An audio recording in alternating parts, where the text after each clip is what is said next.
बिखनपुर में है। ईद का महत्वपूर्ण पर्व है। 30 दिन रमज़ान का बहुत कठिन गुजरा। कहीं ना कहीं इस बार की ईद फीकी दिख रही है। इमाम साहब से बात करेंगे। इस समय हम लोग बिखनपुर की मस्जिद में हैं। इमाम साहब से बात करते हैं। इमाम साहब, आपसे तो मैंने रोज़ा में भी आपसे मुलाकात की थी, आपसे बात की थी। क्या लग रहा है आपको उन दिनों की ईद की और आज की ईद में आपको क्या लग रहा है? देखिए, सबसे पहले तो हम सारे देखने वाले भाइयों को ईद मुबारक, ईद की मुबारकबादी दे रहे हैं। हम हिंदू मुस्लिम सारे भाइयों को ईद मुबारक देते हैं और ईद की मुबारकबादी पेश करते हैं। और हमने दुआ भी किया है कि अल्लाह ताला हमारे इस रमज़ान की बरकत से और ईद की खुशी की बरकत से कोरोना बीमारी का ख़ात्मा करे, नेस्तो नाबूद करे और हम जीतें, हमारा मुल्क जीते, कोरोना हारे। इसलिए कि जिस तरह से हमारे मुल्क में लॉकडाउन का पालन हो रहा है, हम लोगों ने आज ईद की नमाज़ पढ़ी, लेकिन बहुत ही अफसोस के साथ कि सिर्फ 4-5 आदमी मिलकर ईद की नमाज़ अदा की, जबकि ये मस्जिद ऊपर नीचे हज़ारों की तादाद, आप जगह देख लीजिए, ऊपर उसके ऊपर यानी 3 मंजिल पर आदमी खचाखच भरा रहता है, रोड पे चला आता है, बिछाना पड़ता है। लेकिन सब लोग अफसोस करके, लेकिन सबको कहा कि भाई अपने घर में पढ़ो। सब ने इस बात को मद्देनज़र रखते हुए कि हमारा मुल्क आगे बढ़े, बीमारी नहीं फैले, एक दूसरे को तकलीफ़ नहीं हो, लॉकडाउन का पालन करके अपने घरों में नमाज अदा किया, शांतिपूर्वक किया। और सबसे बड़ी खुशी की बात है कि हमारे बिहार के डीजीपी गुप्तेश्वर पांडे साहब ने जो कहा कि ईद की बहुत बहुत बधाई, मुबारकबादी और लॉकडाउन का पालन करते हुए शांतिपूर्ण आप ईद की देख लीजिए। एक बड़ी बात इमाम साहब ने कही है कि बिहार के डीजीपी गुप्तेश्वर पांडे के द्वारा एक वीडियो कल वायरल किया गया था जो अल्पसंख्यक परिवार को काफ़ी प्रभावित किया है। वो वीडियो कहीं ना कहीं, क्या आपको वीडियो से लगा कि बहुत दिल में, जो आपने कहा हमको दिल में लगा कि बहुत खुशी हुई कि हमारे डीजीपी साहब ने हम लोगों को याद किया और खुशी मुबारकबादी पेश किया। दिल क्या कहना चाहेंगे पुलिस मुख्यालय? हम कहेंगे पुलिस मुख्यालय को कि दिन रात आप खिदमत करते हैं, देखभाल करते हैं, ड्यूटी अंजाम देते हैं। आपको बहुत बहुत सलाम हो। आपके बाल बच्चे को ऊपर वाला सलामत रखे, आप नीचे वाले का ख्याल रखते हैं।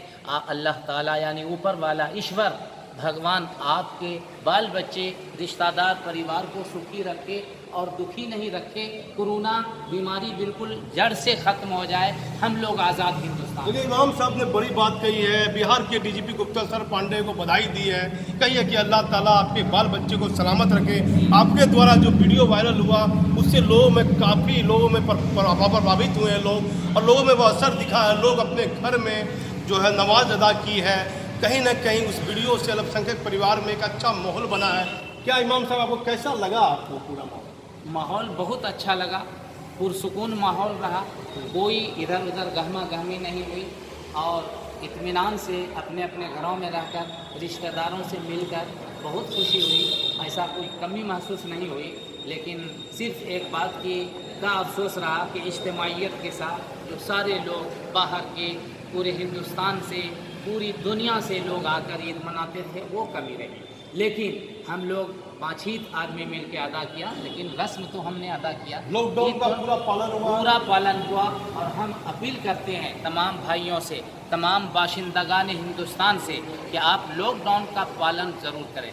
लॉकडाउन से ही ये बीमारी भागेगी और हम जीतेंगे। कहा हिम्मत मर्दा मदद खुदा। एक दिन वो दिन आएगा कि हमारा हिंदुस्तान बिल्कुल ऊंचे मकाम पर पहुंचेगा, सारी दुनिया से हमारा झंडा ऊंचा होगा और हम लोग खुश रहेंगे। आगे चलकर मुस्तकबिल में हमको तरक्की होगी। जब इंसान रहेगा तो दुनिया आबाद रहेगी, जब इंसान ही नहीं रहेगा तो दुनिया कैसे आबाद? इमाम साहब अपना पूरा परिचय दीजिए। हम इस मस्जिद के इमाम हैं, खाकसार नसीम अहमद मेरा नाम है। हम इस मस्जिद में खिदमत करते हैं, 32 साल से कर रहे हैं और हम लोगों की खिदमत पेश कर रहे हैं, सामाजिक काम को भी अंजाम देते हैं। क्या जो ऐसे लोग काफ़ी आज भी ईद है, कल भी खुशी मनाएंगे, परसों भी खुशी मनाएंगे। 3 दिन तक ईद मिलन का रस्म जारी रहता है और हम इंशाअल्लाह जिन लोगों के पास नहीं पहुँचे हैं 3 दिन के अंदर सारे महल्ला के लोगों से मुलाकात करेंगे, जाकर सेवैयाँ लच्छा खाएंगे और ईद की मुबारकबादी देंगे। साथ साथ हम तमाम अहले हिंदुस्तान को ईद की मुबारकबादी पेश करते हैं। और आप रिपोर्टर साहब जो नौरंगी भाई हैं, हमको बड़ी खुशी है कि आप हमारी आवाज़, जनता की आवाज़ पूरे हिंदुस्तान में लोगों तक पहुंचाते हैं, हुकूमत तक पहुंचाते हैं। हमारी शिकायत को, हमारी मांग को आप हाकिम वक्त तक, पीएम तक, सीएम तक पहुंचाते हैं, जो ये बात सुनकर हमारी मांग को वो पूरी करते हैं, वरना सोचने पर मजबूर जरूर होते हैं। देखिए, इमाम साहब ने बड़ी अच्छी भूमिका निभाई है। मैं सबसे बड़ी बात बिहार के डीजीपी को धन्यवाद दूंगा, जिनके द्वारा जो वीडियो बनी है उस वीडियो से अल्पसंख्यक परिवार काफ़ी प्रभावित हुआ है कहीं ना कहीं, और लोग अपने घर में जो है ईद की जो है नमाज होती है अपने घर में अदा की। क्या लगता है कि डीजीपी साहब के द्वारा जो वीडियो है उसके बाद कहीं ना कहीं आप लोग में बहुत प्रभावित हुए, दिली खुशी हुई। और इसी तरह से अगर माहौल रहा तो इंशाअल्लाह हम लोग सद्भावना बनाए रखेंगे, आपस में मोहब्बत होगी और हमारा बिहार आगे बढ़ेगा और इसमें तरक्की होगी, एक दूसरे के करीब होंगे, मिलनसारी, इख्वत, मुसावात का दौरा होगा, हमाहंगी होगी, तो दूरत, बुग़्ज़, हसद मिट जाएगा, जिस तरह से पहले से चले आ रहे हैं एक दूसरे से। क्या बिहार के डीजीपी को क्या संदेश देना चाहेंगे? हम संदेश देना चाहेंगे कि आपने बहुत हम लोगों का दिल खुश कर दिया और दिलों को जीत लिया। इसी तरह से आप हमको ख्याल रखें, हम आपका ख्याल रखें। कितनी अच्छी बात कही है। देखना चाहिए पुलिस मुख्यालय के अधिकारियों को। इमाम साहब ने कहा है कि पुलिस मुख्यालय के सीनियर अधिकारी ने, डीजीपी साहब ने जिस तरीके से वीडियो बनाया, जो आम पब्लिक ने देखा, जो हर छोटे मोटे लोगों ने जो सोशल मीडिया पर एक्टिव है, वो वीडियो कहीं ना कहीं प्रभावित किया है। ऐसा वीडियो सांप्रदायिक माहौल में बनना चाहिए। मैं बता देना चाहता हूँ, बिहार में भागलपुर जिला एक ऐसा जिला है जो सांप्रदायिक मामले में नंबर 1 संवेदनशील जिला माना जाता है, लेकिन यहाँ हिंदू मुस्लिम भाई भाई एक एकता दिखाई है। कहीं कोई भी इस रमज़ान और ईद के पर्व में कहीं कोई वैसी बात नहीं हुई। पुलिस आसानी से है और मुस्लिम ने, सभी अल्पसंख्यक परिवार ने अपने घर में जो है ईद की नमाज अदा की है। मैं इस समय इमाम साहब से हूँ, इमाम साहब ने पूरे नियम और कानून को माना है। क्या इमाम साहब पूरे बरेपुरा में, बिखनपुर में लोगों ने नमाज को अपने घर में अदा की? हाँ, अदा किया घर में। हाँ, और ईद की नमाज़ पढ़ के, और जो रिश्तेदार थे अपने अपने रिश्तेदार के यहाँ गए, मिल के चले आए, बैठ गए। और अभी तक हम लोग कोई भारी लोग आने जाना किसी का नहीं? भारी आप तो देख रहे हैं। हाँ। रोड खाली है, मस्जिदों में ताला लगा हुआ है, ईदगाह में सन्नाटा पसरा हुआ है, हर चार तरफ सन्नाटा ही सन्नाटा है। पुलिस महकमा हमारे जनाब इंस्पेक्टर साहब, थाना अधिकारी इसहाक चक हमसे बात किए, कहा हम आपके हैं, आप हमारे हैं, लॉकडाउन का पालन रखें और आप जिस तरह से पूजा करते हैं, इबादत करते हैं, कीजिए। हमको इस बात की भी खुशी हुई। लेकिन लॉकडाउन का पालन किया है इमाम साहब ने, कहीं ना कहीं ये बहुत अच्छी बात है। पुलिस मुख्यालय ध्यान दे कि ऐसे मामलों में अपने द्वारा जो वीडियो बनाई जाती है और अन्य अधिकारी भी ये वीडियो बनाए।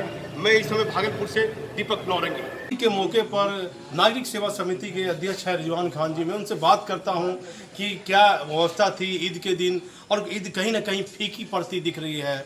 मैं बात करता हूं रिजवान भाई, क्या स्थिति रही है? ईद का मौका है। इस बार हम लोगों ने ईद बहुत सादगी से मनाई, और ये कहें तो ईद हम लोग मना ही नहीं। वजह रहा कि इस बार कोरोना जैसी खतरनाक बीमारी जो पूरी दुनिया में तबाही लाई हुई है, और उसमें हमारा हिंदुस्तान भी है, जो हमको लगता है कि 1 लाख से ज़्यादा केस हैं। लगातार मरने वाले की संख्या और बीमार की संख्या बढ़ रही है। ऐसे हालात में 2 महीने से ज़्यादा से लॉकडाउन चल रहा है, सब घरों में बंद हैं। इस बीच रमज़ान भी आ जाता है, पूरा रमज़ान का महीना हम लोग लॉकडाउन में गुजारते हैं। हमको लगता है कि सरकार ने जो एक कोशिश की थी लॉकडाउन से लोगों को बचाने के लिए, इसलिए कि हम लॉकडाउन अगर खुला रहता, अगर लॉकडाउन नहीं लगता, तो हमको लगता है कि ज़्यादा मौत हो सकती थी। अभी भी लॉकडाउन है, लेकिन आज ईद का दिन है, हम लोगों ने ईद मनाई और घर में मनाई।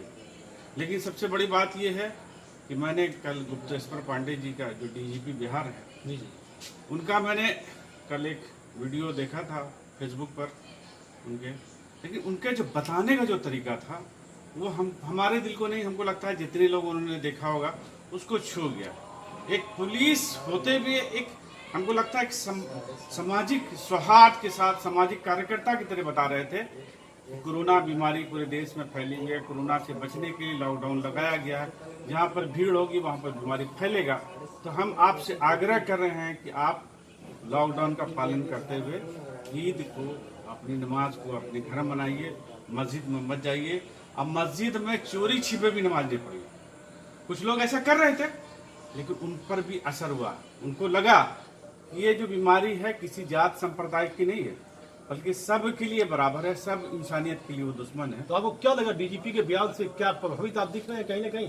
नहीं, हमको लगता है कि ऐसा डीजीपी अगर हो जाए 10-5 साल, अगर हमको लगता है कि अगर उनको एक्सटेंड भी दे दिया तो हमको लगता है बिहार में बहुत कुछ बदल सकता है। अब तक एक बड़ी बात कर दी है रिजवान भाई ने, कहा यदि बिहार के डीजीपी को और बढ़ा दिया जाए, उनका अवधि समय बढ़ा दी जाए, तो कहीं ना कहीं बिहार में सांप्रदायिक माहौल अच्छा बनेगा। और ये अच्छी संदेश गया है, उनके वीडियो के द्वारा प्रभावित हैं, मुस्लिम समाज से हैं, हुसैनपुर के रहने वाले हैं रिजवान भाई। क्या कहना चाहेंगे रिजवान भाई पूरे मामले में? डीजीपी की वीडियो देखने के बाद क्या आपको लगा होगा?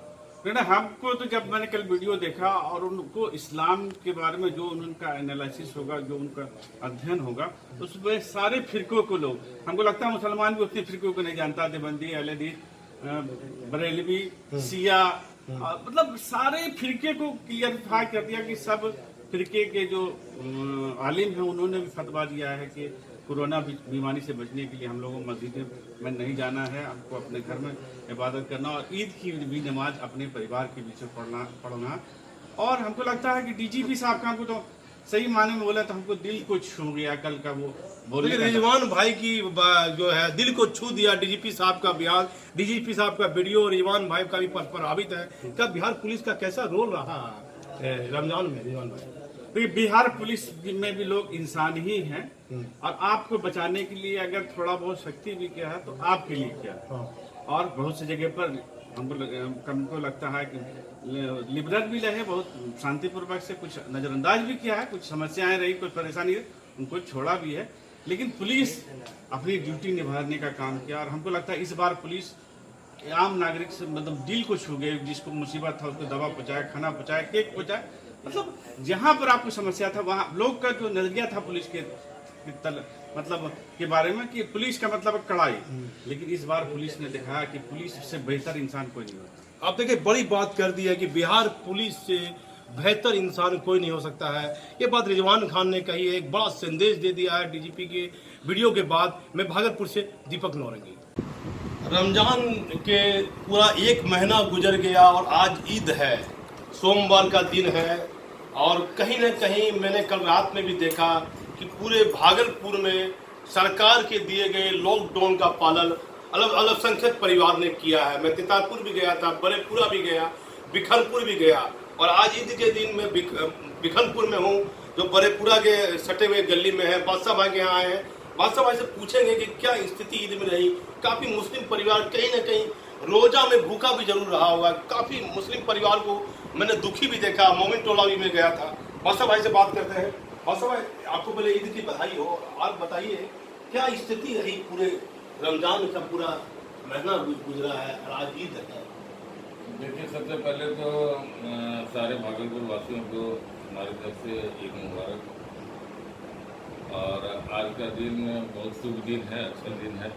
और 1 महीना जद्दोजहद करके जो हम लोग 1 महीना इबादत करते हैं अल्लाह की राह में, ये बहुत पवित्र महीना है।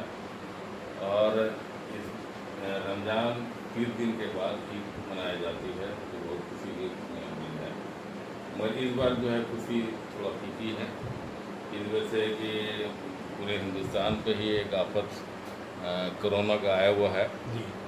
और फिर भी इस मुश्किल घड़ी में भी सारे लोग अच्छी तरह से रोज़ा रखे हैं, नमाज पढ़े हैं, ठीक है।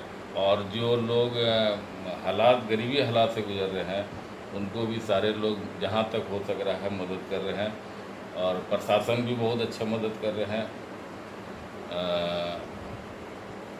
अब ईद की सबको शुभकामनाएं देते हैं। ये रमजान का पूरा महीना गुजर गया, सरकार के द्वारा नीतीश कुमार की सरकार ने काफ़ी अच्छे काम किए हैं, लेकिन कहीं न कहीं मैंने देखा है कि अल्पसंख्यक परिवार के काफ़ी लोग इस सरकार से कहीं न कहीं नाराजगी जाहिर की है, जो कि क्या आधा किलो चना देने के लिए नहीं था। आज ईद का महत्वपूर्ण दिन है, काफ़ी घर ऐसे होंगे कि वहाँ दूध और सेवई नहीं बनी होगी। इस बात को आप मानते हैं या नहीं? देखिए, तो बात बिल्कुल सही है। इस बार बहुत आफत की घड़ी है, और नीतीश सरकार जो है बहुत लोगों के लोकप्रिय रहे हैं पूर्व में, मगर इस जब से ये फिरौन बादशाह या आरएसएस के चक्कर में पड़े हैं तब से इनकी भी इमेज जो है बहुत हद तक नीचे चली आई है। और जो गरीबों को इनसे उपेक्षा थी मदद मिलने की, सहारा मिलने की, इस बार ना के बराबर रहा है। ठीक है, और फिरौन का भी एक दिन अंत होता है, तो इस बार इनका भी अंत होने की संभावना लगती है। क्या आपको नीतीश कुमार की सरकार से आपको पहले कहीं ना कहीं सिंपैथी था? हाँ बिल्कुल बिल्कुल, बहुत अच्छा काम किए हैं, बिहार के लिए बहुत ही लोकप्रिय रहे हैं नेता। और अभी भी अगर वो बिहार को अच्छी तरह से देखें फिर लोकप्रिय हो सकते हैं, ऐसी कोई बात नहीं। अभी वर्तमान में जो स्थिति गुजरी है, क्या वो नीतीश कुमार की सही थी? नहीं, ये तो खैर बात अफसोस वाली बात है कि इस बार जो है जो उम्मीद थी लोगों को नीतीश सरकार से, इस बार उम्मीद ना ही के बराबर रहा। आप देखिए, एक बड़ा संदेश है कि उन्होंने कहा कि जो उम्मीद थी बिहार के मुख्यमंत्री नीतीश कुमार से, वह कहीं ना कहीं उम्मीद अल्पसंख्यक परिवार की नाराजगी देखी जा रही है। आखिर इस पूरे रमजान के महीने में आप किसी अल्पसंख्यक परिवार को थोड़ा राशन, सूखा सामान, चना क्यों नहीं भिजवाया? ये तो अपने आप में एक बड़ा सवाल था और चुनाव के समय भी ये सवाल उठेगा जरूर। क्या आप कहना चाहेंगे बादशाह भाई, क्या स्थिति रहेगी आने वाले चुनाव में? देखिए, अभी तो रमजान का महीना, ईद का महीना, अब इस समय क्या चुनाव राजनीति की बात की जाए, हाँ। मगर फिर भी उथल पुथल तो रहेगी इस बार। ठीक है, और लोग चाहेंगे कि इस बार की पूर्व सरकार एक बार फिर से आए, परिवर्तन चाहेंगे। ठीक है, और मैं अपने पूर्व सांसद को भी एक भाई के नाते उनको एक संदेश देना चाहता हूँ। एक कहावत है कि हिम्मत मदे मदद खुदा, वो हिम्मत में हारे, हम लोग सब उनके साथ हैं और वो फिर आएंगे और हम लोग को उम्मीद है कि वो भागलपुर के लिए अच्छा काम करेंगे। अभी और बताइए, इस समय तो कर ही रहे हैं। हाँ, ईद का जो अब 2 दिन ईद का और बचा हुआ है, ऐसे लोगों के लिए क्या संदेश देना चाहेंगे जिसको ऊपर वाले ने माशाल्लाह दिया है? जिनके आसपास काफी जरूरतमंद लोग होंगे, 2 दिन अभी ईद का और बचा हुआ है, क्या उनको दूध और सेवई देनी? अब ये तो उन लोगों से कहेंगे कि जो सक्षम है, ऐसे भी कहा गया कि जो घर के बगल में भूखा रहे तो उसके बारे में पूछ लेना चाहिए, पहले उसको खिला देना चाहिए, तब अपने खाना चाहिए। अब रहा कि अभी 2 दिन बाकी है, बहुत के घर में लच्छा नहीं बना होगा, दूध नहीं बना होगा, ये लच्छा भी महंगी आती है, दूध भी महंगा आता है। तो हम चाहेंगे कि वहाँ के जो सक्षम लोग हैं वो गरीब को देखते हुए उनको दूध और लच्छे से सहयोग दें उनको, ताकि वो ईद खुशी खुशी मना सके अपने परिवार के साथ। तो बादशाह भाई ने कहा है कि जो लोग थे और जिनको बहुत ज़रूरत है, जिनको दूध और लच्छा आज की डेट में कहीं ना कहीं महंगा है, और लोग जो है उनको जो नहीं दे पा रहे हैं, जो सक्षम लोग हैं, उनको देना चाहिए अपने आसपास के लोगों को। तब आपका ये पूरा 30 दिन का जो आप रोजा किए हैं कहीं ना कहीं मान्य माना जाएगा। मैं भागलपुर से दीपक नौरंगी। ईद कहीं ना कहीं इस बार की ईद फीकी तो पड़ी है। मैंने काफ़ी लोगों से पहले भी मिला था, मिलता हूँ, टीचर हैं, मैं उनसे पूरा परिचय लेता हूँ। भाईजान, क्या नाम हुआ पूरा? मेरा नाम मोहम्मद जावेद अख्तर हुआ। जावेद साहब, ईद का ये है, हर साल ईद आती है, क्या इस बार की ईद कहीं ना कहीं आपको फीकी लग रही है, नहीं लग रही है? जहाँ तक मेरी उम्र की मुझे जानकारी है, मेरी उम्र लगभग 42 साल हो चुकी है और हमने अपनी उम्र में इस तरह का ईद कभी नहीं पाया था, और न कभी इस तरह के रमज़ान और ईद और मस्जिद और मंदिर के बारे में ये चीज़ मेरे जहन में भी कभी पैदा नहीं हुआ था कि ऐसा वक्त हमारे सामने आएगा। इसलिए कि हमने ये रमज़ान जो देखा है, मैं खुद हाफिज़ कुरान हूँ, जो कि मेरे धर्म के अंदर हाफिज़ कुरान की बहुत बड़ी इज्जत है। जिनको मेरे धर्म में कुरान कहते हैं, वो कुरान बगैर देखे मुझे याद है और मुझे तरावी पढ़ाने की सलाहियत है। हमने 24 साल से मस्जिद के अंदर तरावी सुनाया है और ये 24 साल के बाद पहला ऐसा रमज़ान मुझे मिला जो हमने घर में अपने तरावी को पढ़ाया, और जो भी हमारे रिश्तेदार अहलो अकारिब थे, जो हमारे पड़ोस थे, वो आकर करके मेरे पीछे घर के अंदर पूरे रमजान तरावी पढ़ा, और सिर्फ तरावी ही नहीं, तरावी के बाद जो मेरा आखिरी जुमा था रमजान का, वो आखिरी जुमा जबकि हमने ऊपर वाले के सामने, मेरी सबसे मुकद्दस जगह वो मस्जिद है, और मस्जिद में जाकर रमजान के आखिरी जुमा में ऊपर वाले के सामने अपने हाथ को फैलाते हैं और उनसे दुआ करते हैं कि ए परवरदिगार आलम, इस दुनिया के अंदर जो हमारे भाई, जो हमारी बहनें, जिनको अल्लाह ने ये इस्तिदात नहीं दी है कि वो दूसरे का मदद करें, ए अहले खुदा, मैं आपसे ये कहता हूँ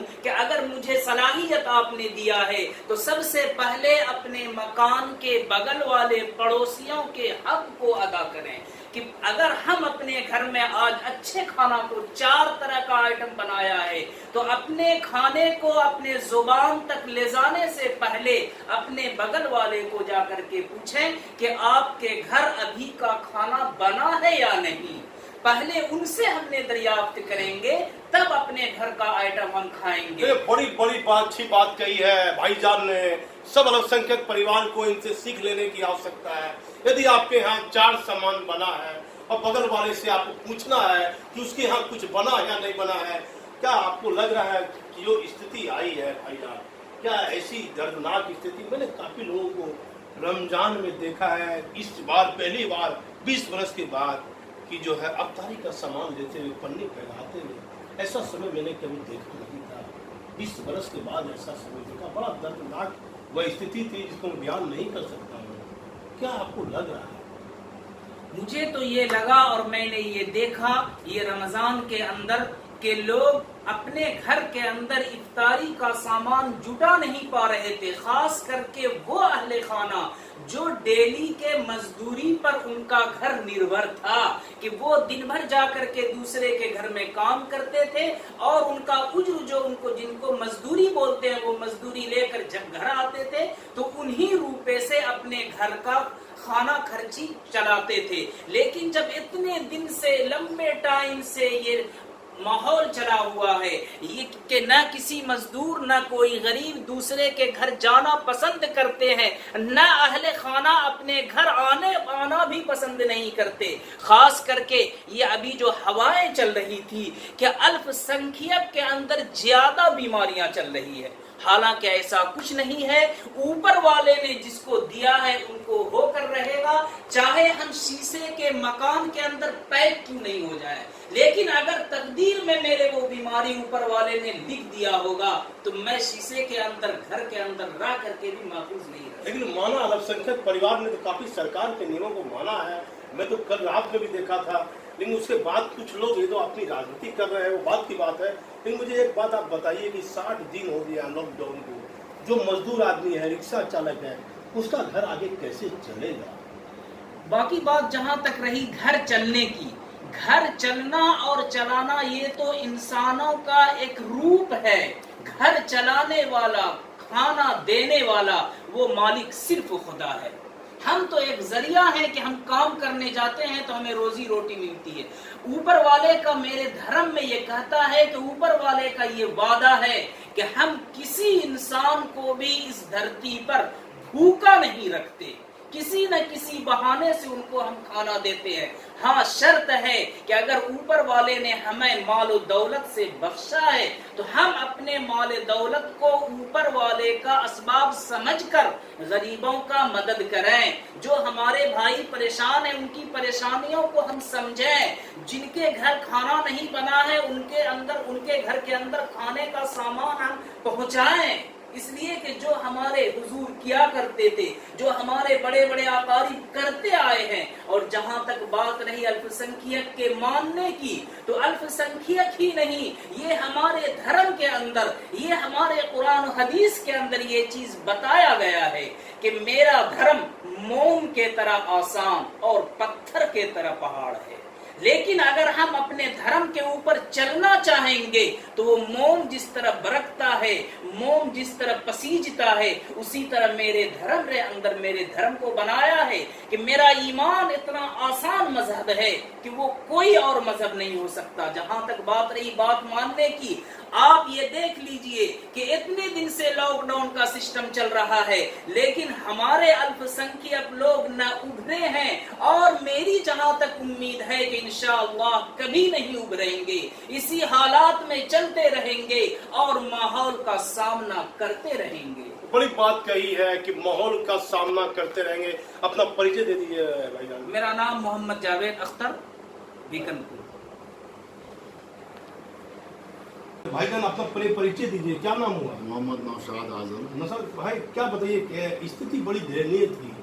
जितनी हमारी उम्र है उस लिहाज से इस साल का ईद हमको बहुत फीका फीका लगा। इसका कारण है कि मस्जिद और मंदिर में दोनों जगह ताला लगा हुआ, जहाँ की लोग ऊपर वाले से इस बीमारी के बारे में दुआ करते कि ख़त्म हो जाए, लेकिन ऐसी बात हुई नहीं। मंदिर और मस्जिद बंद है।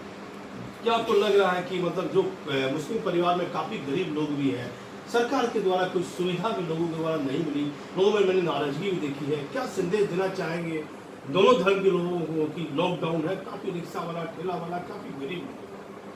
इसका तो यह है कि सरकार को अपने नुमाइंदा से अपने घरे घर उसको सामान पहुंचाना चाहिए, ना कि किसी एक जत्थे को सामान दे देना चाहिए जो कि लूट बचों के खाए जाता है। आप देख लीजिए कहीं ना कहीं स्थिति खराब है और इस बार की ईद बहुत फीकी ईद पड़ी है। मैं नौजवान युवक बैठा हुआ है, उनसे अंतिम बात पूछता हूँ। भाईजान क्या नाम हुआ आपका? मेरा नाम मोहम्मद अफजल हैदर हुआ।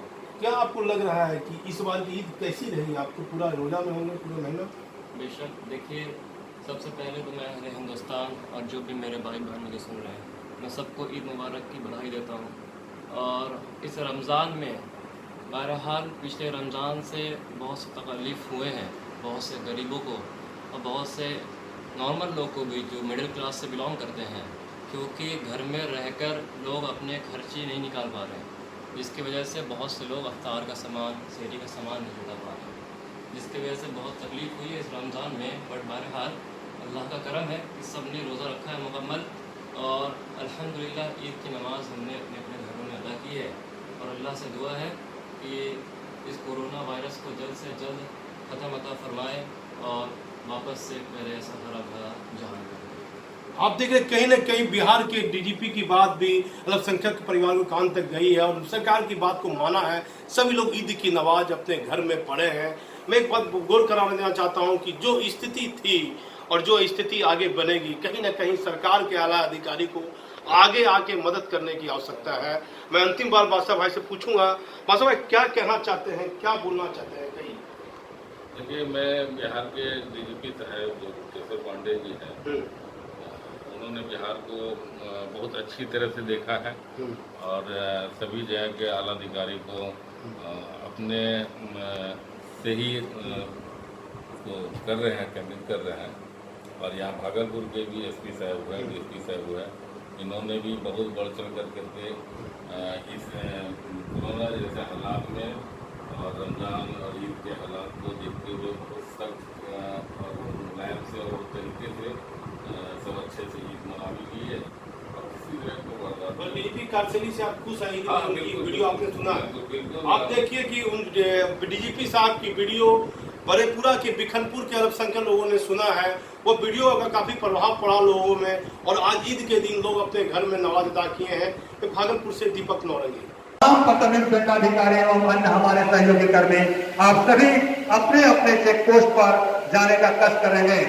मोहाली से चलकर भागलपुर पहुंचने वाली श्रमिक स्पेशल ट्रेन 1 नंबर प्लेटफॉर्म पर आ रही है। आप सही प्रतिनिधि अधिकारी, पुलिस अधिकारी, नगर निगम के सैनिटाइजिंग कर्मी, साथ ही साथ वाहन को के सभी प्रतिनिधि पदाधिकारी, दंडाधिकारी एवं नगर निगम के सभी प्रतिनिधि दंडाधिकारी पदाधिकारी, चिकित्सा पदाधिकारी, नजारा शाखा के कर्मी, वाहन कोषांग के कर्मी, साथ ही साथ अन्य हमारे रेलवे पदाधिकारी और सीएफ के पदाधिकारी, आप सभी अपने अपने चेक पोस्ट पर उतारने का करेंगे। मोहाली से चलकर भागलपुर आने वाली श्रमिक स्पेशल ट्रेन 1 नंबर प्लेटफॉर्म के हैं। आज सभी पदाधिकारी, पुलिस पदाधिकारी, सभी कर्मचारी कर्मी अपना अपना किट पहन ले, चिकित्सा पदाधिकारी शिक्षक अपना अपना सुरक्षा किट पहन ले, बाकी का नजारा दिखाने सभी कर्मचारी कर्मचारी अपने अपनी व्यवस्था को सुनिश्चित कर रहे हैं।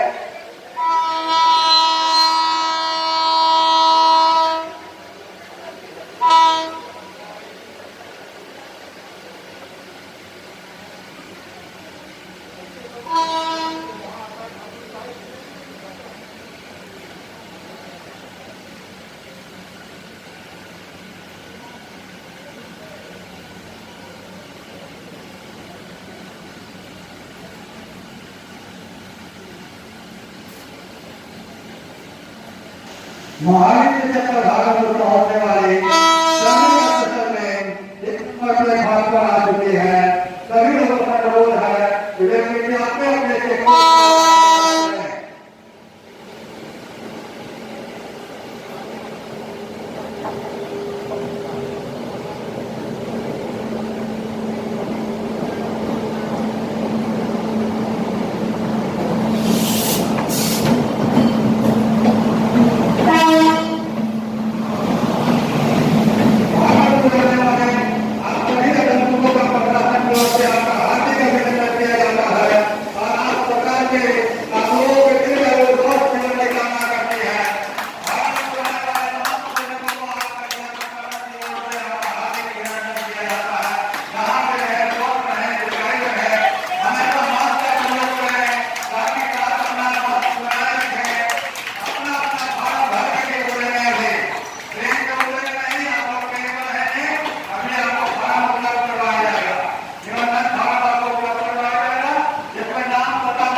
सभी लोग अभी अपने अपने कोच में रहिएगा, उतरिएगा नहीं। अभी आपको निबंधन फार्म भर कर उतरना है। 25 मई है, ये मोहाली से ये ट्रेन आई है। आज सोमवार का दिन है। आप देख सकते हैं कि ये यात्री लोग बैठे हुए हैं, काफ़ी यात्री हैं और उनको फार्म दिया जाएगा आरपीएफ के द्वारा और जिला प्रशासन के अधिकारी हैं। आरपीएफ के द्वारा दिया जा रहा है। देखिए आरपीएफ के द्वारा फॉर्म दिया जा रहा है। ये फॉर्म भरने के बाद जो है बारी बारी से प्रवासी मजदूर जो बाहर से आए हैं वो रुकेंगे। मैं कुछ लोगों से बात करता हूँ। कब बैठे थे ट्रेन में? 23 तारीख को। तीसरे दिन आइए, दूसरे दिन तीसरे दिन आइए। क्या खाना पीना मिला? खाना में कोई दिक्कत हुआ, कोई परेशानी? कहाँ जाओगे? ट्रेन आगे बढ़ गई ट्रेन। और इस प्रवासी मजदूर इसमें बैठे हुए हैं। आरपीएफ के जवान के द्वारा फॉर्म दिया जा रहा है। मैं कुछ लोगों से बात करता हूँ कि क्या स्थिति थी ट्रेन में जो आए तो खाना पीना मिला या नहीं मिला। क्या नाम हुआ भैया आपका? क्या खाना पीना मिला ट्रेन में? नहीं मिला है। कहाँ जाओगे? अखबार नगर जाना है। क्या नाम है? देखिए अमर कुमार इनका नाम है। इन्होंने कहा कि ट्रेन में खाना पीना नहीं मिला है। पूरे सिस्टम पर मैं पहले दिन से सवाल उठा रहा हूँ। ये कोरोना जैसी गंभीर बीमारी है, मानवता से जुड़ी हुई इस घड़ी में आखिर लोगों को खाना नहीं मिल रहा है। ऐसी क्या स्थिति आ गई है? नहीं मिला। यूपी और बिहार में आए थे, पानी भी नहीं मिला है हम लोगों को। नहीं ऐसे स्टेशन पर से उतर के पानी लेते थे, पुलिस वाले हम लोगों को लाठीचार्ज कर दिया था। क्या नाम आपका है? पवन यादव। कहाँ कर जाओ कौन? आप देखिए काफी लोगों में कहीं न कहीं आक्रोश भी है। मैं कहूँगा सरकार का जो ये तंत्र है, सरकार का ये तंत्र है कि देखिए ये ट्रेन मोहाली से आ रही है और काफी दर्दनाक स्थिति है। लोगों को खाना नहीं मिला है। मैं कहूँगा यदि आप ऐसी स्थिति में यदि सुधार लाई जा सकता है कि लोगों को ट्रेन में खाना मिले ये कोरोना जैसी गंभीर बीमारी में ये प्रवासी मजदूर आ रहे हैं, कुछ न कुछ काम कर रहे हैं। मैं भागलपुर से दीपक नौरंगी। एक व्यक्ति का ही नाम रहेगा। सोमवार का दिन है, ये ट्रेन मोहाली से आई है, करीब 6 बजे 6:30 बजने वाले हैं। अब मैं एक महिला से बात करता हूँ कि क्या स्थिति थी, खाना मिला था। दीदी क्या नाम है माँ जी आपका? सुमा देवी। दीदी क्या खाना पीना मिला ट्रेन में? नहीं, कुछ नहीं मिला है, हम सब तो वैसे भूखे आ रहा है। भूखे आ रहे हैं, कहीं खाना नहीं मिला है? नहीं पटना में कहीं खाना मिला? हरियाणा तक 2 बारी मिला है, उसने खिचड़ी बना के 2 बारी दिया। खिचड़ी दिया? पटना में कोई दिया? इन्हें कोई नहीं दिया। क्या नाम बताया अपना? सुमा देवी। आप देखेंगे सोमा देवी है, मधेपुरा जिला जाएगी और ये माँ है, देखिए माँ समान बूढ़ी औरत है, कह रही है कि खाना नहीं मिला था। पूरे सिस्टम पर ये कोरोना जैसी गंभीर बीमारी पर मैं लगातार सवाल उठा रहा हूँ कि कैसी स्थिति आ गई है। लोगों को 2 वक्त की रोटी नहीं मिल रही है। माँ जी ने कहा, माँ जी क्या दिक्कत आपको आई है? पूरा दिक्कत हुआ हमको, सबको तो पानी पीने में बहुत दिक्कत, खाने में भी दिक्कत। हाँ, पानी भी किसी को मंगा कर को पीते हैं, नहीं मिला खाना। आप देखिए पानी भी पीने का नहीं था। महिला ने कहा काफी दर्दनाक स्थिति है। सरकार के आला अधिकारी, माननीय मुख्यमंत्री जी, ऐसी चीजों को आप ध्यान दीजिए। ये बूढ़ी औरत है और 3 दिनों से आ रही है। मोहाली से ये ट्रेन आज भागलपुर आई है। सोमवार का दिन है, कहीं न कहीं स्थिति दर्दनाक है। और मैं भागलपुर से दीपक। कोरोना जैसी गंभीर बीमारी है, यात्रियों को तो खाना नहीं मिल रहा है, सरकार की व्यवस्था पर सवाल लगातार उठ रहा है। अब देखिए आरपीएफ के एक जवान ने अपना दुखड़ा सुनाया है और वह जवान कहीं न कहीं दुखी है। पूरे सिस्टम पर सवाल तो उठता है, क्या दिक्कत है? आरपीएफ के जवान से मैं बात करता हूँ, पूरा मामला क्या है। भैया क्या नाम हुआ आपका? मेरा नाम रामकृपाल यादव है। रामकृपाल जी क्या परेशानी है? परेशानी हम लोग को पैसा कुछ नहीं, हम लोग तो ड्यूटी के लिए है ही हैं। हाँ। इसके लिए कोई दिक्कत नहीं है, हम लोग 24 घंटा ड्यूटी करने तत्पर हैं। हाँ। हम लोग 12 घंटा सुबह 6 बजे से हैं और हम लोगों को उतना समय तक नहीं मिलता है क्योंकि हम पोस्ट पर आकर के पानी, मेरे यहाँ पोस्ट पर सारी व्यवस्था है। हाँ। हम लोग को पानी का जरूरत किसी से नहीं लेना पड़ता है। हाँ। लेकिन हम लोग वहाँ से पानी लेने गए तो दीपक झा करके यहाँ का जो नाजिर है उसने मना कर दिया कि नहीं, पानी जो है ना नहीं दिया जा सकता। कौन बोला आपको नाजिर है? दीपक झा? वो अपने आप को बोला कि हम नाजिर हैं। देखिए एक बड़ा सवाल है। मैं जानता हूँ तृप्त सुधा का मालिक या कुछ व्यक्ति का नाम है दीपक झा, लेकिन इसको डीएम साहब का नाजिर बता दिया। ये आरपीएफ का जवान है, पानी की दिक्कत है, पानी की समस्या है और इसको तकलीफ है, कष्ट है, दुख है कहीं न कहीं कि आप देख लीजिए पूरे सिस्टम पर सवाल उठ रहा है। आरपीएफ के जवान को पानी के लिए इनकार किया और दीपक झा ने अपने आप को नाजिर बताया है। मैं कहूँगा मुख्यमंत्री के आला अधिकारी को, जो सरकार में जिला अधिकारी है, कि क्या आपके विभाग में कोई दीपक झा नाम का नाजिर है या नहीं? क्या आपको नाजिर बताया? हाँ, वो अपने आप को नाजिर बताया। क्या बोला आपको? बोला कि पानी हम लोग जो है ना आने आप लोगों के लिए नहीं है, आप लोग यहाँ से परमिशन लेना पड़ेगा पानी के लिए। क्या आपको लगता नहीं है कि आप ये आवाज उठा रहे हैं कि आपकी नौकरी पर सवाल उठ जाएगा, आप पर कार्रवाई हो जाएगी? आप आरपीएफ में है और आरपीएफ बड़ी अनुशासित जो है विभाग है, पोस्ट रेलवे में, आपको क्या लगता है? हम सवाल खड़ा नहीं कर रहे हैं। हम तो ये चीज आपको व्यक्त की है कि इस तरह का व्यवस्था है। हम तो ये नहीं कह सकते हैं कि क्या होगा नहीं होगा। हम तो मान लीजिए कि पानी पीते ही नहीं है, जाकर के अपने पोस्ट पर मेरा सब व्यवस्था दिया हुआ है, एक्वागार्ड लगा हुआ है, हम लोग यही पीते हैं। क्या कहा उस व्यक्ति ने? क्या बोला अपना नाम? उसने बोला कि मेरा नाम दीपक झा है, हम नाजिर हैं। फिर आपका आपका परिचय बोला कि हम नाजिर हैं, यहाँ नाजिर है। हाँ। और क्या बोला, पानी नहीं देंगे? नहीं, बोला कि परमिशन लेना पड़ेगा पानी देने के लिए। आप देखिए दीपक झा अपने आप को डीएम का नाजिर कहा है। आरपीएफ के जवान ने कहा पानी की कोई आवश्यकता नहीं थी। इन काफी जवान सुबह से ड्यूटी पर लगे हुए हैं, लगातार ट्रेन आ रही है। कितनी घंटा से ड्यूटी पर है भैया? हम सुबह 6 बजे से हैं। सुबह 6 बजे से ड्यूटी पर है। किसी दूसरे जवान के लिए पानी मांगा, अपने लिए भी पानी नहीं मांगा। आखिर ये कौन है दीपक झा? कौन, क्या डीएम का नाजिर है या नहीं, या ये फर्जी नाजिर है? कहीं न कहीं कार्रवाई तो बनती है।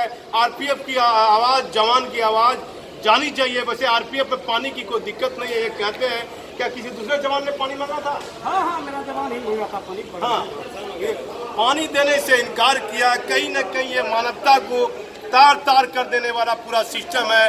लोग कह रहे हैं कि हम ये व्यवस्था कर रहे हैं, व्यवस्था कर रहे हैं। पूरा सिस्टम पर सवाल उठता है, ये कैसी व्यवस्था है, कैसी सरकार है?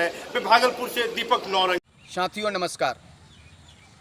समाचार पत्र के माध्यम से जैसा कि हम लोग जानते हैं कि बिहार की बेटी जो दरभंगा की रहने वाली ज्योति कुमारी के ऊपर बिहार के कुछ चंद नेताओं ने राजनीति की अपनी रोटियां सेकना शुरू कर दी है।